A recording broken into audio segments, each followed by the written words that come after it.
개인, 부업, 고객 응대, 24시간 무인. 둘 다 별론데? 훼손.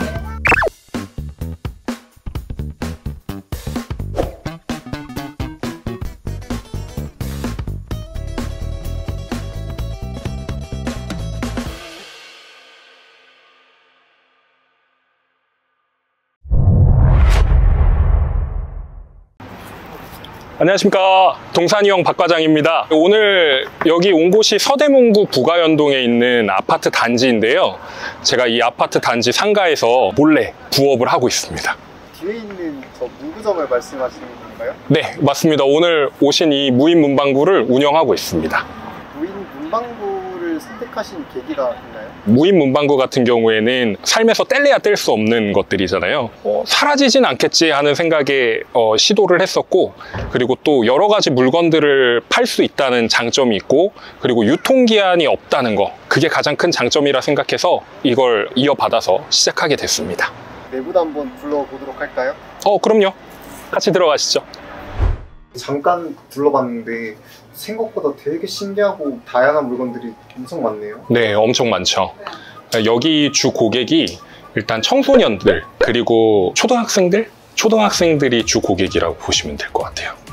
그런 초등학생들에 맞는 상품들을 계속해서 기획하고 넣다 보니까 이렇게 다양한 물건들이 들어온 것 같습니다.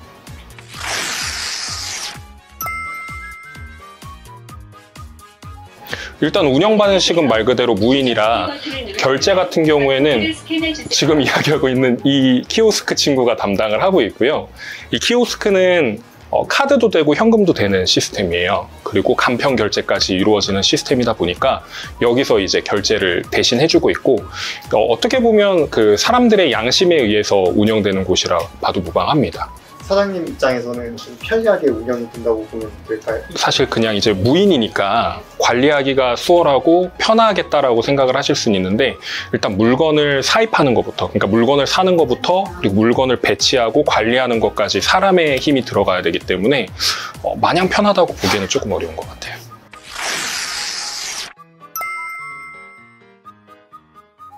일단 장점 같은 경우에는 이쪽으로 한번 와보시겠어요? 저희가 이렇게 배치를 싹 해놓거든요. 이렇게 배치를 해놓은 물건들이 나갈 때까지 딱히 신경 쓸 필요가 없는 게, 수량이 이제 줄어드는 거.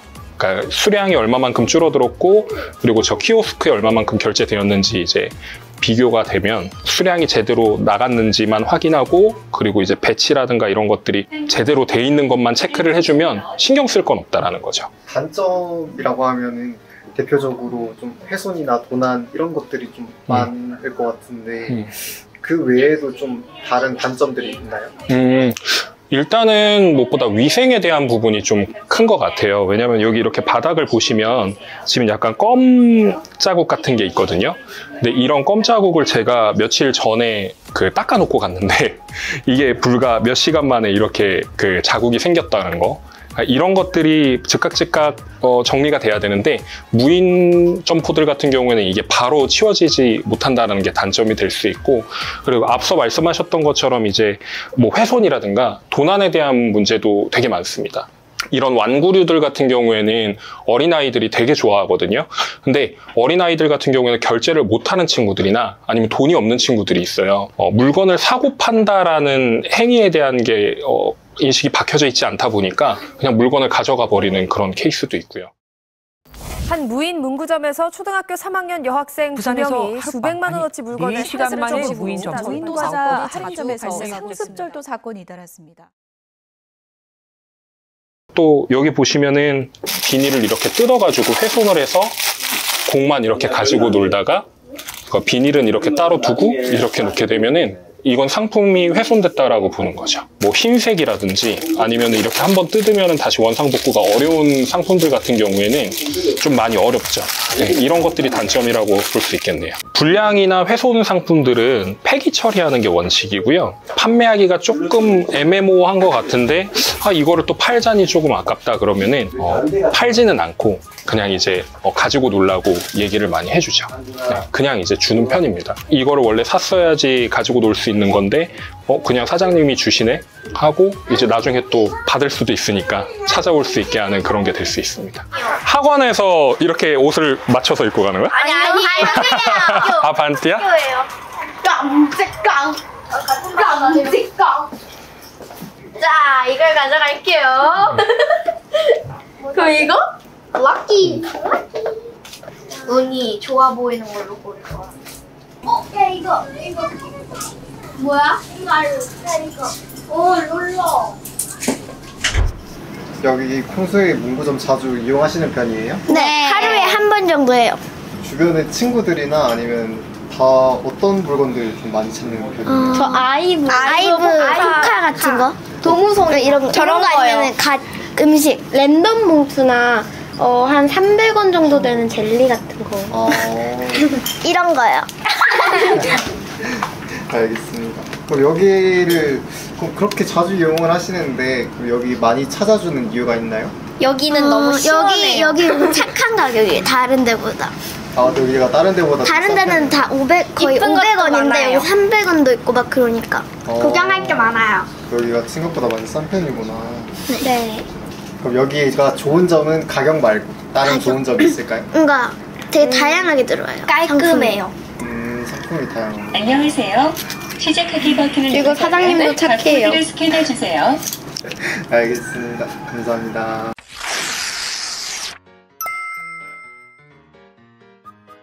일단 매장을 정리하는 데는 한 30분에서 1시간 정도? 물건을 이제 사입해가지고 새로운 물건을 등록하고 그리고 또 배치할 때 그럴 때 같은 경우에는 한 3, 4시간까지도 소요가 됩니다.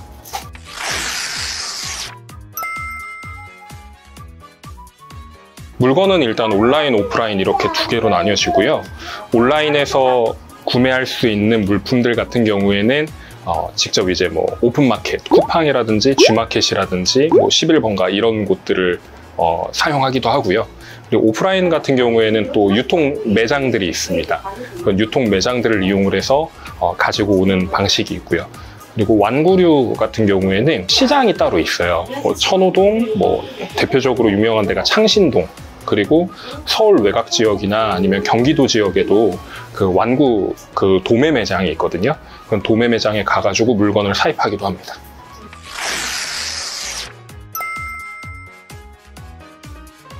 일단 주변에 있는 무인문구점 같은 경우에는 이 라인에는 없고 그 아랫단지에 하나 있어요. 근데 그 단지 같은 경우에는 프랜차이즈는 제가 아닌 걸로 알고 있거든요.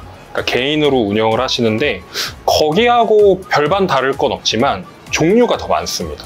주변을 보시면 아시겠지만 포스트잇 같은 게 벽까지 제가 이렇게 채워놨는데 이것도 하나의 전략이거든요. 이렇게 사람들이 많이 왔다라는 걸 인지를 시켜주면 사람들이 무의식 중에 여기 사람들 진짜 많이 오네? 라고 생각을 하거든요. 근데 아랫단지 같은 경우는 그걸 안 하고 있어요. 람보르기니 쌉 가능? 서벨로 T4 프레임 셋, 이거는 비싼 자전거 프레임이거든요. 이걸 문구점에서 찾는다는 게 말이나 되는 거예요? 그리고 종류도 말씀드렸지만 여기에 한 절반 정도밖에 없거든요. 아랫단지 같은 경우에는. 근데 저희 같은 경우에는 뭐 신제품이라든지 뭐 아니면 아이돌 앨범이라든지 아니면 비공식 굿즈라 그래가지고 이것도 이제 도매처에서 나오는 것들을 좀 이제 사입을 해서 그 어린 아이들을 좀 이제 대상으로 전략적으로 스탠스를 취하고 있다. 그리고 여기서 보시다시피 아시겠지만 포켓몬 카드가 진짜 종류별로 다 이렇게 있어요. 이렇게 많이 구비하지 않거든요. 지금 나왔던 카드들 중에 한 3, 4종류 빼고는 다 제가 구비를 해놨습니다. 이런 것들도 좀 한몫하는 것 같아요.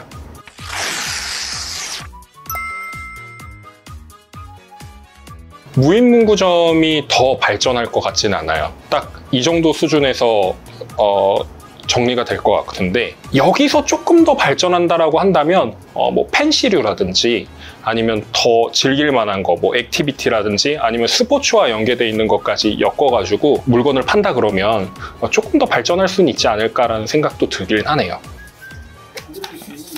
이렇게 하나하나 붙여놓으면은 친구들이 와가지고 낙서를 해요. 그러면 저는 낙서를 치우죠. 제가 부가연동 청소부입니다.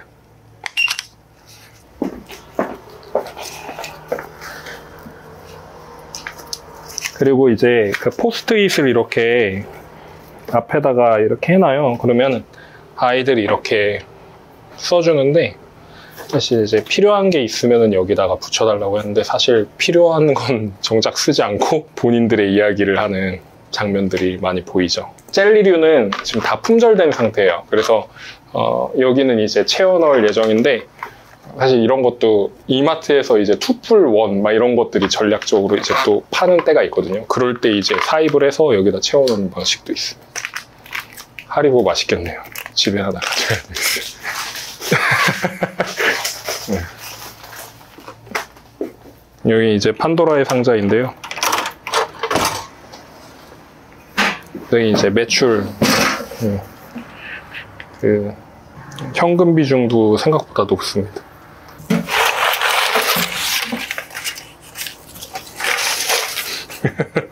돈이 구겨져 있거나 아니면 좀 훼손돼 있거나 아니면 이런 것들은 다 빼내고 정리를 해서 빳빳하게. 빳빳하지 않으면 이게 기계에서 걸려요. 그러면 어떻게 되냐면 나중에 이제 잔돈이 안 나와요. 뭐 예를 들면 이런 식으로 거스름돈 못 받았는데 어떻게 해야 할지 모르겠어요 하면서 잔액 교환권이 이렇게 나옵니다. 그러면 이게 한 번 안 나오는 게 아니라 계속해서 안 나와요. 그러면 이걸 조치를 하러 가야 되는데 무인의 장점과 단점이 여기서 딱 나타납니다. 잔액이 안 나오면 영업이 안 되는 거거든요. 그러면 이거를 조치를 하러 가야 되는데 내가 뭐 대구에 있어, 파주에 있어 이러면은 거기서 일을 관두고 여기 오든지 아니면 아는 분께 부탁을 드려야 돼요. 그래서 그런 것 때문에 그 현금 장사 안 하시는 분들도 계세요. 근데 현금 같은 경우에는 아이들이 현금을 은근 많이 쓰기 때문에 이런 것들을 놓쳐서는 안 되는 거죠. 창업하는 사람 입장에서는 꼭 하시는 게 좋습니다.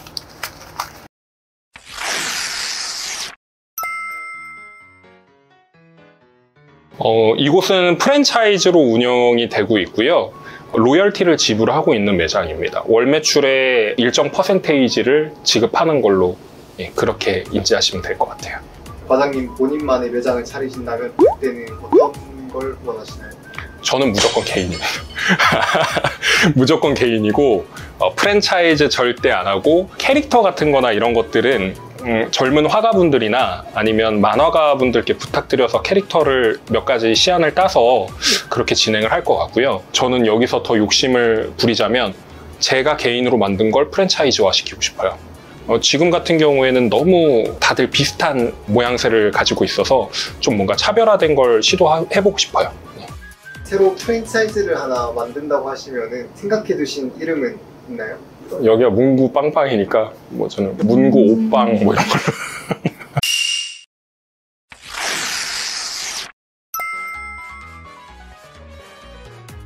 매출은 정확하게 월 매출을 말씀드리기엔 조금 어려움이 있는 게 변동이 조금 심해요. 그 새학기 시즌하고 이제 뭐 연말 시즌이나 여름 시즌이나 이런 게 다 다르기 때문에 평균적으로는 다른 문구점보다는 조금 떨어지기는 합니다.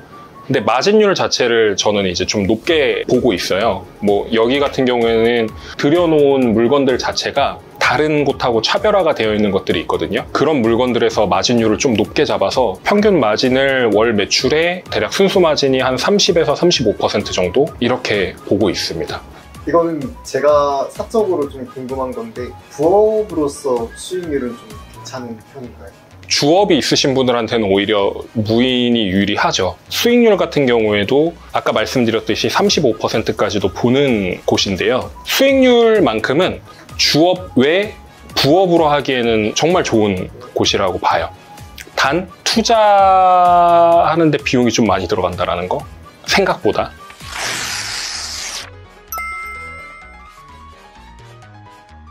일단 손님이 좀 많아야 된다. 손님들이 오는 숫자가 일단 많아야 되고, 두 번째로는 저는 객단가가 좀 높아야 된다. 이거는 좀 피부로 와닿았던 게 제가 200원짜리도 있고 300원짜리도 있고 그렇거든요. 아이들을 위해서 좀 이제 싼 것들을 판매를 하고 있는데 이게 뭐 100개, 200개씩 팔리면 돈은 되는데 이 하루에 100개, 200씩 팔기는 되게 어렵거든요. 그리고 뭐 이렇게 객단가가 낮아지면 당연히 평균 단가는 낮아지기 때문에 객단가 같은 경우에도 못해도 한 4,000~5,000 원씩은 나와야 좀 실질적인 이익이 있지 않나. 그럼 앞으로 매장 수를 늘릴 계획이 있으신가요? 지금 하는 본업을 안 하게 되면 저는 이걸 본업으로 삼을 자신도 있고 매장을 3-4개씩 늘릴 생각도 있어요. 사실 이게 부업이다 보니까 본업에 비해서 집중도가 많이 흐려지거든요. 그래서 지금은 여기 있는 것만이라도 운영을 잘 하자 이렇게 해가지고 지금 운영을 하고 있는 상황입니다.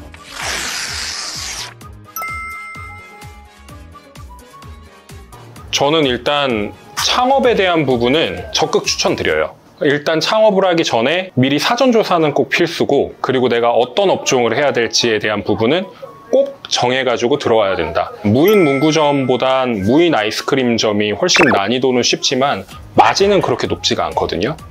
그런 분들을 좀 정리를 잘 해서 창업을 하셨으면 좋겠고, 아이들을 좀 좋아하는 분들이었으면 좋겠어요. 주로 찾는 손님들이 아이들 아니면 아이들의 어머님, 아버님이거든요. 일단 아이들과 좀 이제 친밀도를 쌓기가 어려우신 분들이라 그러면 장사하시는 데는 좀 어려움이 있으실 수 있을 것 같아요. 월세가 비싼 곳은 좀 지양하셨으면 좋겠어요. 월세가 상대적으로 싼 곳임에도 불구하고 어린 손님들이 되게 많이 오는 곳들이 간혹 있거든요. 그런 부분들을 선택하셔가지고 무인문구점을 창업하신다면 크게 도움되실 거라고 저는 보고 있습니다. 그럼 마지막으로 과장님만의 노하우가 있을까요? 일단은 매장 전체를 한번 좀 보여드리고 싶어요. 여기 보시면은 일단 체험할 수 있는 공간을 앞에다가 마련을 해놨고요. 이거는 사실 올리브영의 프라이미라고 하는 체험형 공간을 만들어 놓은 건데, 이런 칼들 같은 경우에도 한번 이렇게 시도를 해볼 수 있는 그런 것들을 이제 만들어 놨고요. 이 앞에 같은 경우에는 사실 잘 안 팔리는 물건들, 그러니까 좀 소외된 물건들을 앞에 둠으로써 좀 한 번 더 볼 수 있게 만드는 그런 것들을 해놨고, 그리고 이 앞단 같은 경우에는 모든 마케팅 전략에서 되게 중요한 부분이지만 잘 나가는 거, 관심 있는 거, 이런 것들을 앞에다가 배치를 해둬서 사람들이 많이 몰릴 수 있게끔 이렇게 해놓은 거죠. 안녕하세요. 오늘 동산이 형의 박과장과 무인문구점을 한번 둘러봤는데요.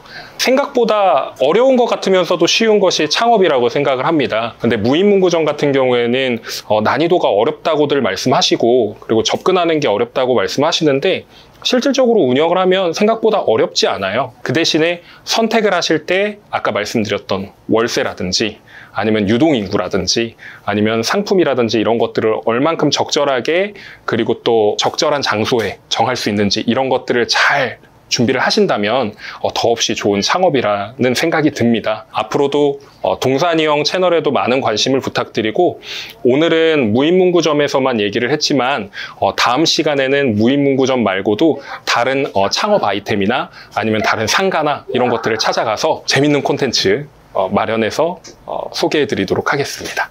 시청해 주셔서 감사합니다.